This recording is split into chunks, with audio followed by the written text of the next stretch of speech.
Olá pessoal, tudo bom? Piu, sou o Harry, formado em turismo. Então, eu vou falar de lugares turísticos para irem ainda nessa vida, de preferência, né? Você vive para isso, porque se você morrer e nascer de novo, você não vai lembrar do que você viveu nessa vida. Então, tem que aproveitar. E mudando de assunto, né? Mudando de pau para cavaco. Partindo então, vamos para mais lugares visitados em fevereiro, né? E também com o aquecimento da nossa economia, eu irei indicar um lugar que, ora pois, muitos gostam de conhecer. Hoje o destino da vez é Lisboa. E começando, né? História. Irei contar um resumão da história deste lugar, tá? Porque vou ficar com gostinho de irem para lá, um gostinho de quero mais. Fora que Lisboa tem uma história bem longa, então um resumão, tá? Lisboa foi fundada pelos fenícios na antiguidade e posteriormente foi ocupada pelos romanos, visigodos e mouros. Durante a Idade Média, ela tornou-se uma cidade importante no cenário europeu. Em 1147, durante a Reconquista Cristã, foi retomada pelos cristãos,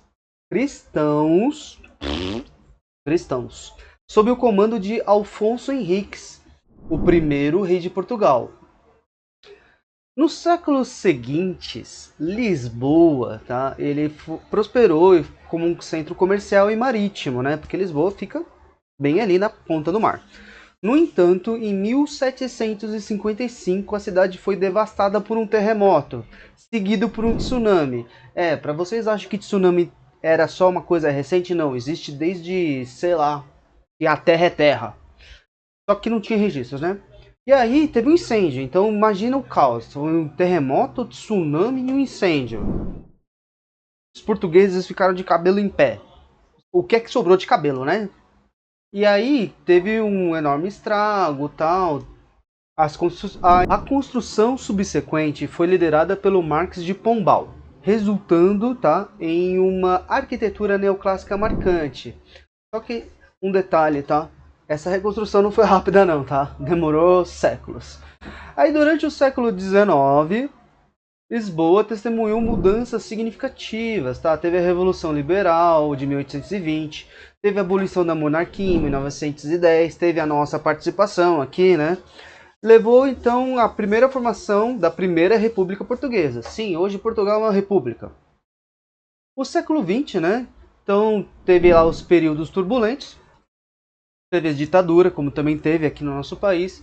Teve a Revolução dos Cravos em 1974, que voltou à democracia. Você pode ver que está mais ou menos com a nossa história ali, né? Estamos meio pau a pau.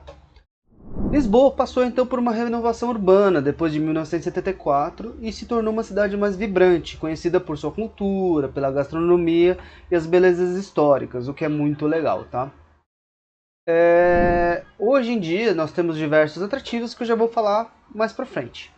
E é isso, gente. Portugal, como eu te falei, é uma cidade bem rica em história. Tem muito mais, muito mais. Então, ou vocês pesquisam, ou façam melhor. Coloquem aí nos comentários que eu conto mais se vocês quiserem, sem problema nenhum. Eu fiz licenciatura de história também, né? Vou ter que pegar o diploma, né? Aí eu explico. Vou ter paciência de explicar. E aquela parte do vídeo aqui, cuidados, tá? Vamos pegar suas vassouras ali, lá do pica-pau e lá vamos nós. Quem lembra aí, né? Tão velho quanto eu. Aquela coisa que eu sempre falo, nada de ficar panguando com seus pertences, tá? Principalmente no transporte público, você vai querer pegar pelo menos um bondinho, que eu sei, lá você vai ver um bondinho, não vai pegar um bondinho. O número de emergência na Europa é 112, então fique com esse número na memória do seu celular ou na memória da cabeça. Mas enfim, né? Outro ponto a se considerar, ali as ruas, a grande maioria são de paralelepípedo. Para quem não conhece, fica bem escorregadio quando fica úmido. Então leve um calçado de boa qualidade, evite de chinelo, porque o chinelo sem ser no paralelepípedo ele escorrega, imagina no paralelepípedo, o tombaço que você vai levar lá. Ninguém quer ficar com alguma coisa quebrada lá na Europa, vai por mim, não quer. Bom, gente, falando em cuidado, né? Pô, cuida do meu trabalho para assim fazer mais vídeos para vocês. Clica aí em se inscrever e compartilha, fazendo a gentileza. E seguindo o que tem de legal. Tá, eu vou falar de Lisboa, logicamente eu tenho que falar quais são os principais atrativos. Então nós temos a Torre de Belém, que é um dos símbolos da fortaleza, né? Que foi remontado desde o século XVI. Eu tô falando remontado porque lembra que eu te contei lá em cima, né? Lá para trás. Foi construída na foz do Rio Tejo. Foz, para quem não sabe, é a junção do rio com o mar, tá? Então se chama foz. Para proteger a cidade e servir de ponto de partida das viagens dos descobrimentos. Descobrimentos, tá? É quando saíram as naus para realmente conhecer toda uma nova rota para a Índia, né? Que foi por isso que o Brasil teoricamente foi descoberto, né? Não vou entrar no mérito agora. E lógico, né, como a grande maioria dos lugares, essa torre é considerada patrimônio mundial da Unesco. Então, gente, você vai para Lisboa, conheça a Torre de Belém. Lá tem Castelo de São Jorge. Ora bola, ora bola. Ora pois. Se você vai para a Europa, você vai querer conhecer algum castelo, né? Afinal de contas, né, a nossa visão de Terra-média seria castelo. E esse castelo ele foi ocupado pelos romanos, pelos visigodos, pelos árabes, e aí os portugueses no final das contas. Enfim, ele tem bastante história para contar, e ele tem uma vista linda, panorâmica do rio. No interior tem uma pequena coleção de achados arqueológicos e também que enobrece o lugar e mostra mais imagens da cidade, como ela era e como ela se transformou hoje, o que é muito legal também. Lá tem o elevador de Santa Justa. Tá, é um elevador, ó que curioso, foi construído em 1902, tá? Quando as tecnologias, né, a grande revolução industrial estava ali no seu auge. Na verdade a revolução já tinha acabado, mas a tecnologia ainda não estava de ponta. Ele liga a Baixa ao Chiado. Baixa é tipo um bairro e o Chiado é outro bairro, então liga meio que um bairro no outro. E é uma obra de um engenheiro, né? Raoul Misnier Duponsart. Desculpa, não sei falar francês, então se eu acertei. Mas o que é legal, ele foi discípulo de Gustave Eiffel. Quem foi Gustave Eiffel? Ora, bolas, foi quem fez a Torre Eiffel, entendeu? Ó, ó, ó. Então já imaginem como é que é os detalhes desse lugar. Acredito que no vídeo aqui, o meu amigo DJ deve estar colocando para vocês verem, mas você vendo os detalhes dali, quando você estiver lá, é outra história, tá? Aí no topo tem um café, um mirante, uma vista espetacular da cidade. Então é uma parada obrigatória. Vou falar do bairro de Ribeira, tá? É um bairro à beira-rio com as casas coloridas, lojas e restaurantes. Por que eu estou falando desse lugar? Porque lá tem o famoso vinho do Porto. Então você vai lá visitar as caves do vinho do Porto em Vila Nova de Gaia. Você vai explorar as caves e degustar o famoso vinho do Porto. Eu vou trazer uma curiosidade para cá um pouco antes, porque eu acabei pesquisando sobre isso. Por que o vinho do Porto é famoso? Porque ele tem um teor alcoólico maior. O vinho, né, ele fica lá naqueles barris, né, de madeira.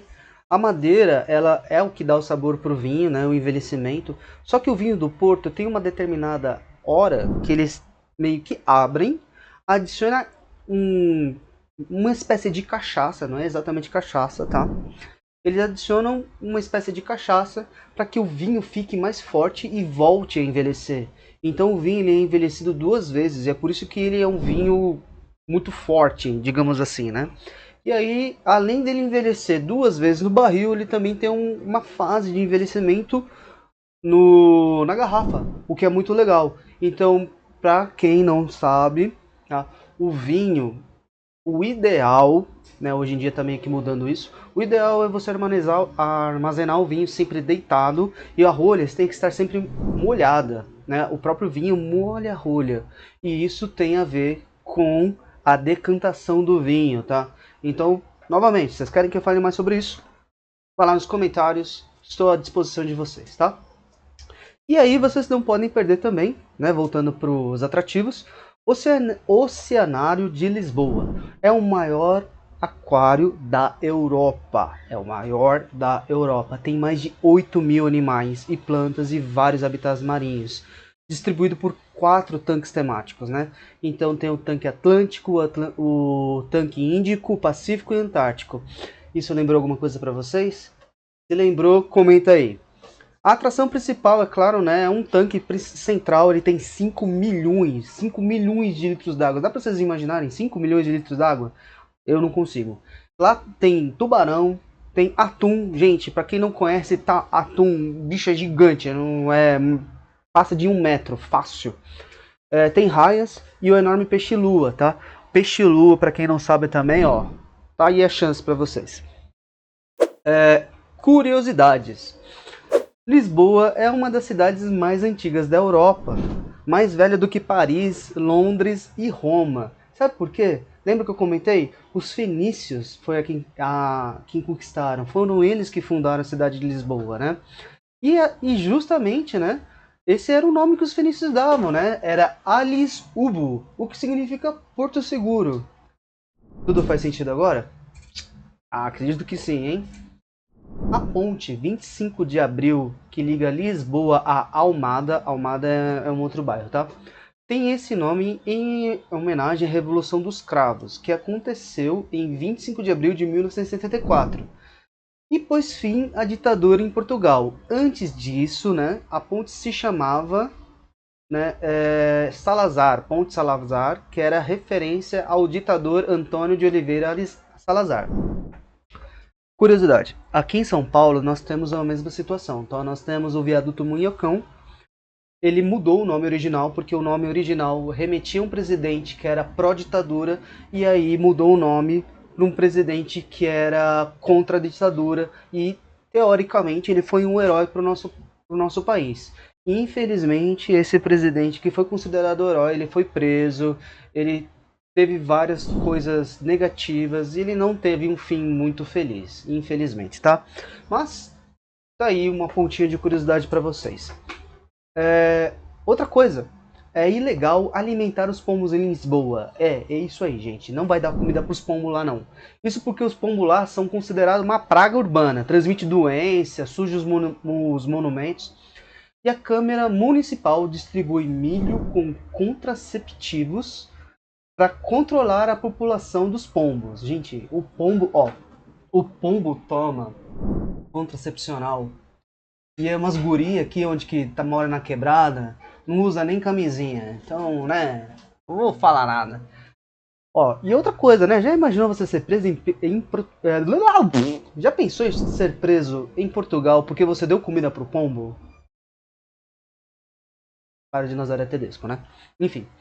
Lisboa é considerada a casa do fado, tá? Para quem não sabe, fado é um estilo musical melancólico que expressa saudade e emoções profundas, tá? O bairro histórico, como Alfama, é conhecido por suas casas de fado. Então, gente, se você vai para Lisboa, outra coisa obrigatória é ouvir fado. Então vão lá ouvir fado. Se vocês estão curiosos, procurem no YouTube ou procurem vídeos sobre fado. É legal, tá? Assim, não é uma música muito empolgante, eu acho legal. Eu curto esse tipo de cultura, né? Inspirada no Cristo Redentor no Rio de Janeiro, lá tem a estátua do Cristo Rei em Almada. O outro lado do Rio Tejo, né? Falei do Rio Tejo um pouco lá para trás, tá?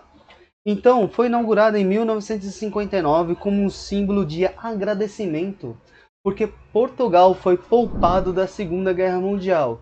Os líderes portugueses naquela época pediram a Deus para que não participassem da guerra, e o pedido foi atendido. Tá aí a estátua. Cristo Rei. É uma imitação do nosso Cristo Redentor, mas que bom, né, que eles se inspiraram na gente. E vamos para valores do passeio. Agora sim, né? A parte que eu mais gosto. Vamos comer em Portugal. As refeições lá ficam na casa dos 30 euros. Inclui entrada, prato principal e bebidas, tá? Lógico que quanto mais refinado, mais caro. Se você parar para pensar, 30 euros não é caro, tá? Tá um bom preço. Café, lanche, aqueles quitutes, tá? Eles vão ficar na casa entre os 3 a 7 euros, tá? Parece barato, mas tá, eu vou abrir uma reticência, sabe o que eu falei? Parece barato, mas quando você converte para o real fica caro. Ah, outra coisa obrigatória que eu não comentei. Gente, se você tá em Portugal, você tem que comer o pastelzinho de Belém, né? É um pastelzinho famoso de nata. Aqui no Brasil o Habib's vendia, não sei o que aconteceu, se continua vendendo, nunca mais ouvi falar. Então, vamos lá comer o original pastelzinho de Belém, que vocês vão adorar. Te garanto que o sabor é outro, tá? Se vocês compraram aquele do Habib's achando que aquilo era bom, o de Portugal é melhor. Garanto pra vocês, tá? É que nem pão de queijo. Pão de queijo tem no Brasil todo. Você vai comer o pão de queijo de Minas? Meu Deus, que bagulho bom sou. Enfim. Os passeios guiados estão na média de 50 euros, tá? Alguns fica para mais, outros para menos, tá? Isso por pessoa. E não se esqueçam da gorjeta, tá? Pelo amor de Deus, não queira deixar um português bravo. Nada pior que um português bravo, você não entende nada. Além da falta de respeito, significa que você não gostou do serviço se você não der gorjeta. Então, por favor, deem gorjeta. O preço dos ingressos para os museus e as outras atrações vai variar na faixa de 5 a 15 euros por pessoa. Pacotes básicos. Já estou mudando de assunto, né? Vamos lá. Pacotes básicos com voos e hotéis. Mano, meu nariz está coçando muito. Peraí.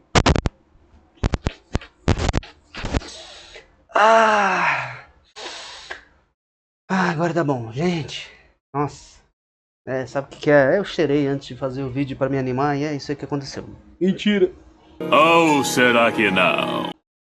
Pacotes básicos com voos e hotéis com café da manhã estão na faixa de uns 2.500 euros por 7 dias por pessoa. Vai depender da temporada e tudo mais, mas, por exemplo, pacotes luxuosos não vão ficar tão acima disso. O que faz de Lisboa um excelente, na verdade, custo-benefício para conhecer a Europa. Então, se vocês querem conhecer a Europa, comecem por Lisboa. E por hoje é só, pessoal. Se chegou até aqui, eu entendo que vocês gostaram. Conta com a sua força. Clica em curtir, compartilhe, coloca nos comentários o que você mais gostou, o que você gostaria que eu falasse mais sobre. Eu também gostaria que vocês colocassem nos comentários qual ponto turístico para o próximo vídeo, tá bom? Conto com vocês e boa viagem. Nossa, devo ter coçado o nariz, sei lá umas quantas vezes, mano. Mas tava me incomodando muito. E eu tô cheio tô com uma espinha aqui e outra espinha aqui. Eu passei dos 30, mas tá enchendo de espinha a minha cara. Eu não consigo entender essa puberdade depois de velho. Não faz sentido nenhum.